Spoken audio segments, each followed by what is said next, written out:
Megastar Shakib খানের upcoming cinema তাণ্ডব থেকে বাদ পড়েছে নায়িকা সাবিলা নূর।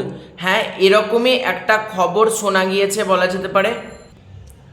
বাংলাদেশের জনপ্রিয় একটি পত্রিকা এনটিভি, সেখান থেকে একটা খবর জানতে পারলাম, তাই মনে হলো তোমাদের সাথে অতি অবশ্যই শেয়ার করা উচিত।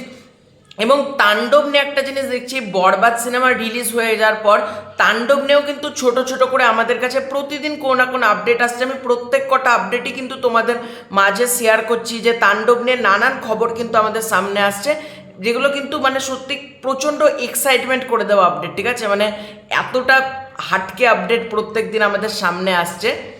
তো তাণ্ডব টিমে যুক্ত হয়েছিলেন নায়িকা সাবিলা নূর, এবং সাবিলা নূর একদিন শুটিং করার পর নাকি সিনেমা থেকে বাদ পড়েছেন, এবং সেইটা বাদ পড়ার জন্য খোঁজা হচ্ছে, ছোট পর্দার একজন অভিনেত্রীকে খোঁজা হচ্ছে, এবং 8 তারিখ তাই জন্য কিন্তু শুটিং বন্ধ ছিল। এটা এনটিভির তরফ থেকে জানা হচ্ছে, ছোট পর্দার অভিনেত্রীকে খোঁজা হচ্ছে।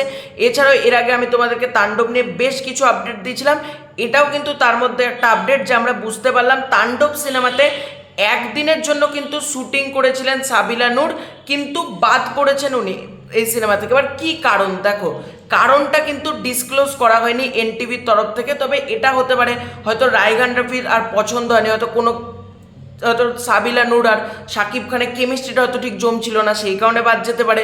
সাবিলা নূরের কোনো পার্সোনাল কোনো অসুবিধা থাকতে পারে, এই কারণে বাদ যেতে পারে। এক্স্যাক্ট কোনো কারণ কিন্তু এই মুহূর্তে জানা যাচ্ছে না। এবং এনটিভি থেকে এটাও লিখছে, প্রোডাকশন হাউস কিন্তু এই নিয়ে এখনো পর্যন্ত কিছু মুখ খোলেনি। কিন্তু যেহেতু এনটিভি থেকে জানানো হচ্ছে, সুতরাং আমরা এই খবরটাকে কিন্তু অফিসিয়ালি ধরতে পারি যে নায়িকা সাবিলা নূর কিন্তু একদিন তাণ্ডব সিনেমাতে শুটিং করেছেন, এবং একদিন শুটিং করার পর কিন্তু উনি বাদ পড়েছেন সিনেমা থেকে।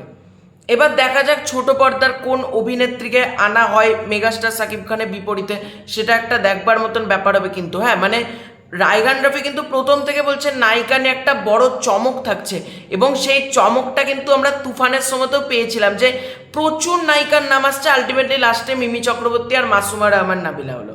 কত নায়িকার নাম এসেছিল বলতো তুফানের সময়, আমরা সেম কিন্তু তাণ্ডবের ক্ষেত্রেও দেখছি প্রচুর নায়িকার নাম আসছে।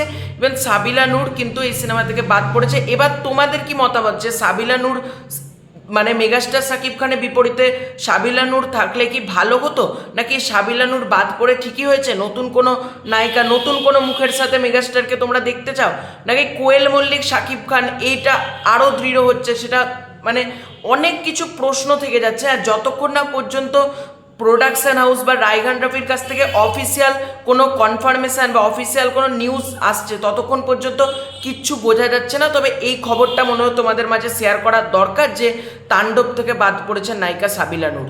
তো এটাই ছিল আজকের ভিডিও। ভালো লাগে থাকলে লাইক করো, শেয়ার করো, আর অতি অবশ্যই চ্যানেলে নতুন হয়ে থাকলে সাবস্ক্রাইবটা করে দিও। তো খুব শীঘ্রই হচ্ছে নতুন কোনো ভিডিও, ততক্ষণের জন্য বাই।